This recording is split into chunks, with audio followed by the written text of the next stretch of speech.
आऊज़ु बिल्लाहि मिनश्शैतानिर्रजीम बिस्मिल्लाहिर्रहमानिर्रहीम। दुआ इबादत है और दुआ इबादत का मगज़ यानी मेन कोर पार्ट है। इब्राहीम अलैहिस्सलाम ने पूरी लाइफ में बहुत सी दुआएं मांगी, उनमें से चंद का जिक्र कुरान में मिलता है। इस सीरीज़ में हम इंशाअल्लाह ताला इब्राहीम अलैहिस्सलाम की दुआओं के ज़रिए से अपने आप को रब से जोड़ने की कोशिश करेंगे।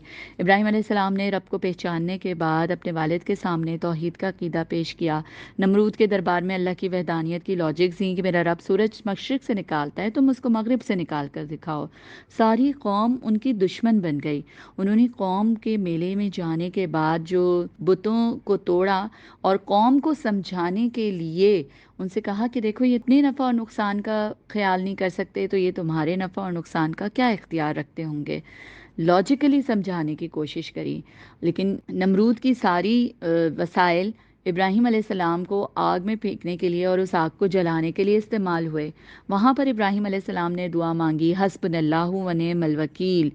और हमें यहाँ से जो है वो उनका रब के साथ कनेक्शन पता चलता है कि उन्होंने रब पर भरोसा किया और रब भी मेरा बेहतरीन कारसाज है। तो ये कहना रब पर तवक्कुल और भरोसे का अल्टीमेट था।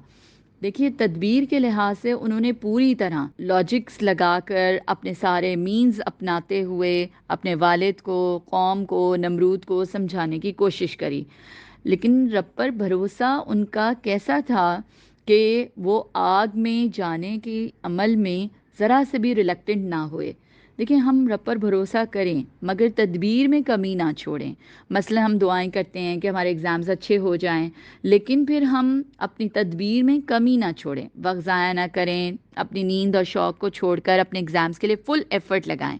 जो टाइम निकाल सकते हैं, सलाहियत लगा सकते हैं। फिर हम अपने रब पर भरोसा करते हैं तो फिर दिल में उस इत्मीनान को महसूस कर सकते हैं। अब आप उस इत्मीनान का लेवल देखें इब्राहीम अलैहिस्सलाम का, कि कितने मुतमईन हैं, आग में जाते हुए दुआ पढ़ रहे हैं, इतने उनके कॉन्शियस, उनका इतना बेदार है कि उनका उस प्रॉब्लमेटिक फ़ेज़ में भी रब के साथ ताल्लुक़ नहीं टूटा। और देखिए, इब्राहीम अलैहिस्सलाम के साथ तो कोई भी नहीं था, पूरी कौम उनके ख़िलाफ़ थी। आग इस कदर भड़की हुई थी कि डालने के लिए हत्ता कि कोई तैयार ना था, कि कोई करीब जाता तो जल जाता। लिहाजा उन्होंने गुलैल जैसा एक रस्सी नुमा एक इंस्ट्रूमेंट सा बनाया जिससे दूर से ही उन्हें आग में डाला जा सके। लेकिन इब्राहीम अलैहिस्सलाम का तवक्कुल, उनकी तदबीर, उनकी लाइफ में रब की फर्माबरदारी बहुत काबिल तवज्जो है, क्योंकि वो इस दर्जे रब के फर्माबरदार थे और तौहीद पर अमल पैरा थे। तो अल्लाह ताला ने हालात को उनके लिए चेंज कर दिया। आग को हुक्म दे दिया गया, कुलना या नारू कूनी बरदं व सलामन अला इब्राहीम। गैब से मदद आना, बदर के मैदान में फरिश्तों से मदद आना, ये सब कुछ अल्लाह ताला के बग़ैर असबाब के अल्लाह ताला इस बात पर कादिर हैं।